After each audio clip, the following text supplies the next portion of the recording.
اعوذ باللہ من الشیطان الرجیم بسم اللہ الرحمن الرحیم قال المعصوم علیہ السلام رحم اللہ من احیا امرنا. سوزخانی، نوحہ خانی، ذاکری، خطابت، منقبت خانی، نعت خانی، حتیٰ جو کام اہل بیت کی تعظیم، ان کی تعریف، ان کی مدح سرائی اور ان سے جوڑنے کا ہو، ان سے جڑنے کا ہو، ان سے وابستگی کا ہو، وہ احیاء امر امامت کا عنوان رکھتا ہے. امر امامت کی تازگی، امر امامت کی یادآوری، امر امامت کو ذہنوں میں جاگزین کرنا، ایک الہی، خدائی، صبغۃ اللہی اور رسول، اہل بیت، اصحاب، اولیاء الہی کے پسند کا کام ہے. اسی رستے کے ایک راہی جنہوں نے 50 سال سے زیادہ مکتب کربلا،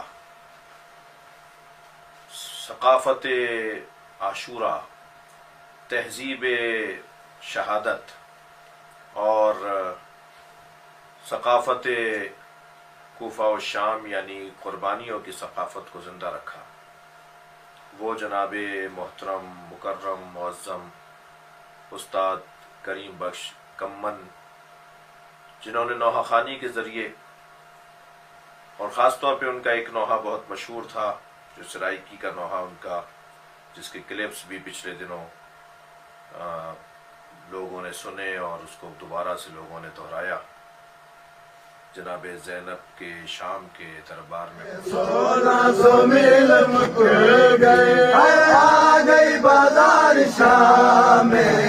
1600 میل مکر گئے، آ گئی بازار شام میں. اولا پر اٹھا تو جلدی، اولا پر اٹھا تو جلدی، سن پردہ دار شام میں. اس کے علاوہ میں خود ان کی نوحہ خانی کا بہت شوقین، شائق اور مشتاق رہتا تھا. میں فرمائشیں کر کے لوگوں سے کہتا تھا کہ استاد کمن کو ہمارے ساتھ پڑھوائیں، اور وہ عدیم الفرصت ایک نوحہ خان تھے. ان کے سال بھر کی تاریخیں طے ہوئی بھی ہوتی تھیں، پہلے سے ہی طے ہوتا تھا کہ انہیں آئندہ چند مہینوں میں کہاں کہاں پڑھنا ہے، اور لوگ ان کو سننے کے لیے دور دور سے آتے تھے.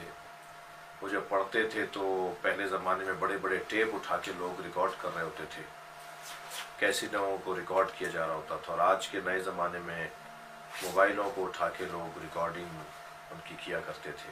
خاص درد تھا، سوز تھا، دل سے آواز اور سینے سے پڑھنے والے لوگ تھے. یہ خاص طور پر سرائکی زبان میں اور سندھی زبان میں، اور کچھ نوحے انہوں نے اردو میں بھی پڑھی، مگر سندھی اور سرائکی نوحہ خانی سندھ کی، اگر آپ سندھ کی سرزمین پہ نوحہ خانی کی تاریخ کو نکالیں، بڑا گہرا تعلق تھا ان کا کوٹی جی کے جوہر صاحب کے ساتھ، اور اس خانوادے کے ساتھ، اس گھرانے کے ساتھ. اسٹائل بھی اپنا تھا، انداز بھی اپنا تھا، قد بھی بڑا دراز تھا، مجمع میں ممتاز نظر آتے تھے. لوگ دور سے انہیں دیکھ کر معلوم ہو جاتا تھا کہ استاد کہاں کھڑے ہیں. اپنے فرزند کو بھی خوب سکھایا ہے، اور اپنے نتیجوں، نبیروں اور پوتا پوتیوں، نواسا نواسیوں کو بھی انہوں نے خوب سکھایا ہے. بہت سے شاگرد چھوڑ کر گئے ہیں.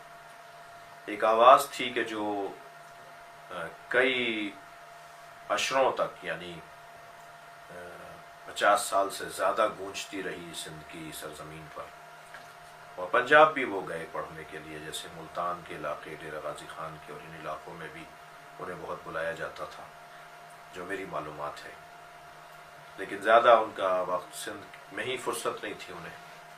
آخری میں نے جو ان کے ساتھ مجلس پڑھی ہے وہ ربیع الاول کا مہینہ تھا، جو وہ ہمارے لغاری برادران کے